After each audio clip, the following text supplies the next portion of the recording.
PT Unilever guna untuk memenuhi tugas kelas manajemen pemasaran. Perkenalkan, nama saya Yakul Abdul NIM 43180883, kelas manajemen pemasaran A. Assalamualaikum warahmatullahi wabarakatuh. Perkenalkan, nama saya Kristianto, NIM 431804, kelas manajemen pemasaran A. Warahmatullahi wabarakatuh. Nama saya Adi Prasetyo Pratama, NIM 431801, dari kelas manajemen pemasaran A. Ya, pembahasan kali ini yang pertama STP dan penerapan STP di PT Unilever. Selanjutnya, pengertian segmentasi adalah upaya memetakan pasar sasaran program dengan memilih konsumen sesuai persamaan di antara mereka. Pemilihan ini bisa berdasarkan usia, tempat tinggal, penghasilan, gaya hidup, atau bagaimana cara mereka mengkonsumsi produk. Cara segmentasi yang efektif. Dalam melakukan segmentasi, perusahaan perlu memperhatikan efektivitas segmentasi tersebut. Cara segmentasi yang efektif adalah yang pertama, measurable atau terukur. Measurable berarti segmen pasar harus dapat membantu perusahaan dalam mengukur potensi pasar, daya beli konsumen, serta ukuran alokasi sumber daya. Yang kedua, substansial atau banyak.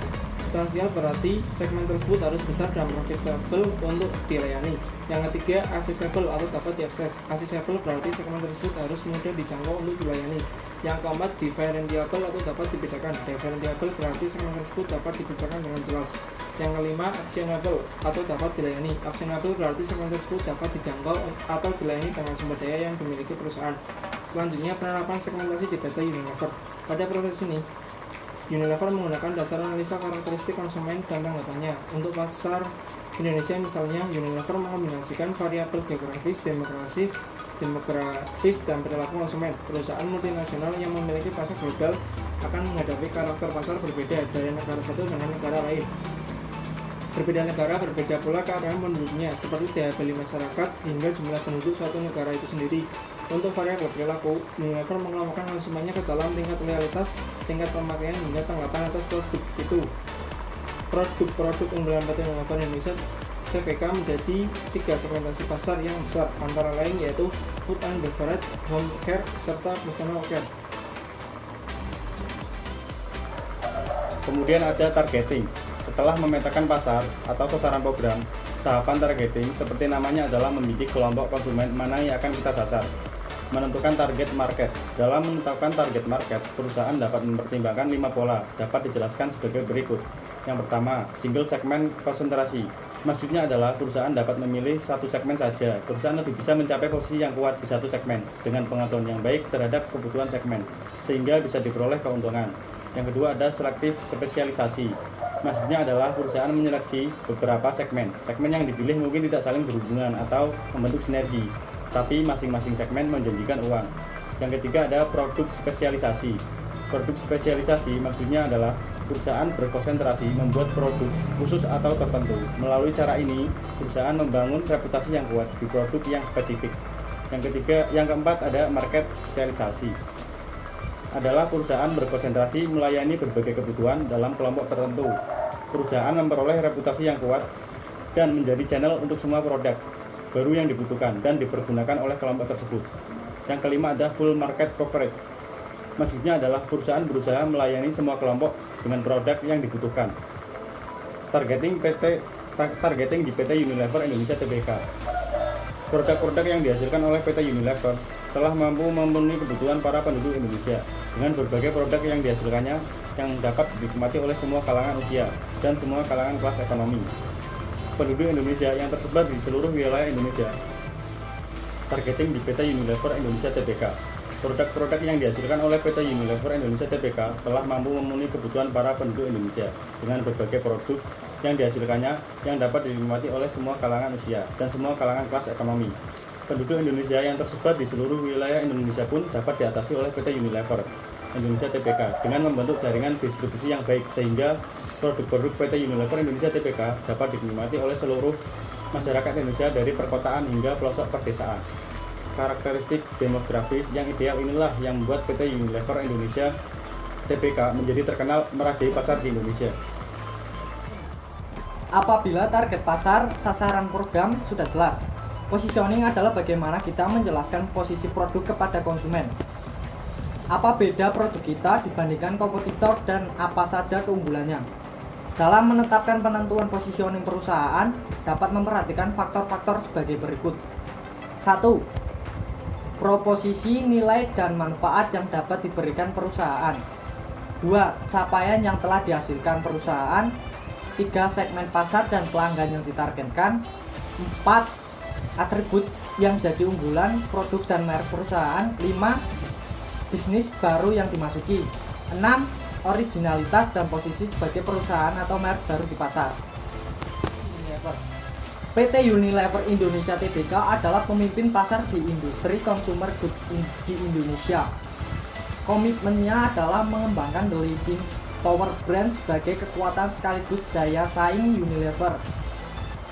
Agar tetap unggul dalam persaingan dan dapat mempertahankan loyalitas pelanggan, PT Unilever Indonesia Tbk juga senantiasa mempelajari kebutuhan pelanggan, melakukan inovasi, serta membangun citra produk.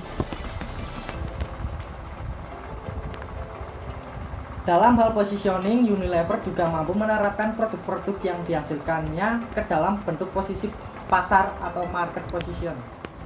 Selanjutnya, konsep 7P dan penerapannya di PT Unilever. Yang pertama, produk. Desain, teknologi, branding, kegunaan, dan fungsi value, kemasan produk, kualitas produk. Produk salah satu fokus produk Unilever adalah makanan dan minuman yang menyasar segmentasi skala kalangan, mulai dari rumah tangga, pelajar dan mahasiswa, dewasa dan anak-anak dari berbagai strata dan status sosial di masyarakat. Produk lainnya yang menjadi unggulan dari Unilever adalah produk home care. Unilever memiliki status sebagai perusahaan multinasional di mana perusahaan multinasional memiliki permodalan yang besar sehingga mampu memperluas lini produknya dengan berbagai varian merek. Selanjutnya yang kedua, price, strategi, asumsi, komparasi, pasar, psikologi pelanggan, faktor inflasi, harga, bahan baku. Price, penetapan harga pada setiap produk Unilever mengadopsi orientasi persaingan di mana pada industri consumer goods merupakan kondisi pasar persaingan sempurna. Setiap perusahaan dan pembeli bebas keluar masuk pasar dan kecenderungan produk homogen hanya bervariasi terhadap nama merek dan komposisinya saja. Persaingan sempurna bersifat sensitif terhadap perubahan harga karena akan berdampak kepada perilaku pesaing lainnya dalam menetapkan strategi harga pula. Kemudian yang ketiga ada flash, meliputi lokasi, retail, grosir, positioning, market, channel atau saluran distribusi. PT Unilever sendiri menjalin hubungan kemitraan dengan para perusahaan wholesale di seluruh Indonesia. Semua produk Unilever dapat dengan mudah dibeli mulai dari toko-toko grosir, pasar modern, minimarket, pasar tradisional, bahkan hingga warung kelontong. Unilever berusaha memberikan distribusi yang sangat masif kepada seluruh jaringan pemasaran di seluruh daerah di Indonesia. Lalu yang keempat ada proses. Biasanya terikat erat dengan pelayanan perusahaan, bagaimana menjamin kepuasan pelanggan atau quality assurance dalam proses bisnis.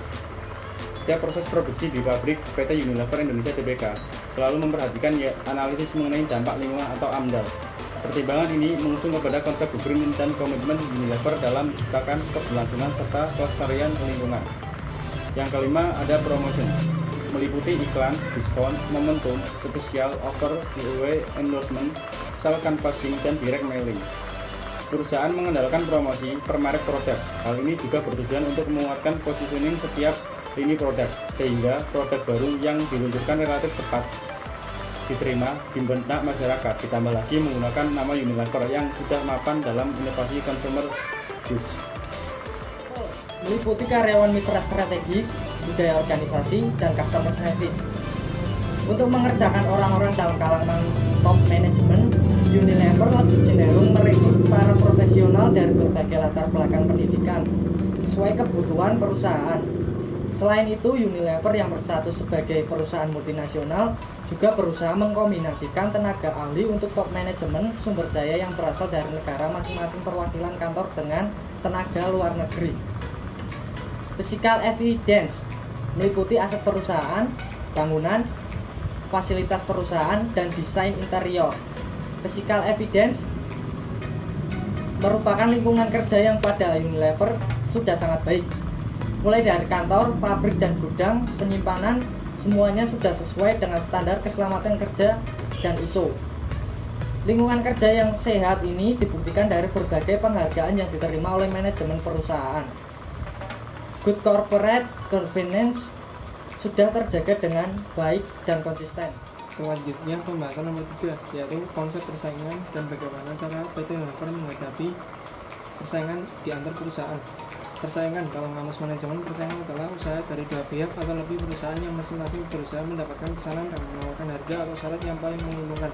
Persaingan usaha tersebut bisa berupa pemotongan harga, iklan atau promosi, variasi dan kualitas, kemasan, desain, dan segmentasi pasar.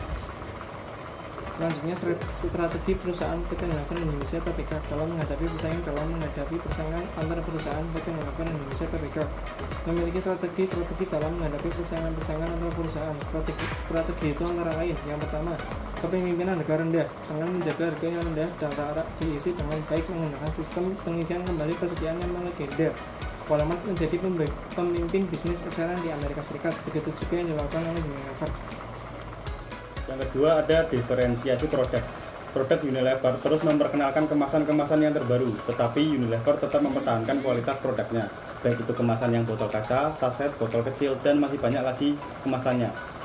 Yang ketiga, Unilever berfokus pada peluang pasar. Produk Unilever menggunakan sistem informasi pelanggan yang beda dengan yang lain. Produk masuk ke dalam pasar dengan cara mempromosikan barang-barangnya, dengan cara terjun langsung ke masyarakat dengan bukti-bukti kualitas secara real. Misalnya, dengan diadakannya perlombaan kepada masyarakat perbandingan antara produk Unilever dengan produk-produk pesaing lainnya. Menguatkan keakraban pelanggan dan pemasok. Menggunakan sistem informasi untuk memfasilitasi akses langsung dari pemasok terhadap jadwal produksi dan bahkan mengizinkan pemasok untuk memutuskan bagaimana dan kapan mengirim pasokan kepada pemasok. Selain itu, Unilever juga melakukan tanya jawab kepada para konsumen dan membuat suara konsumen tempat para konsumen mengeluh.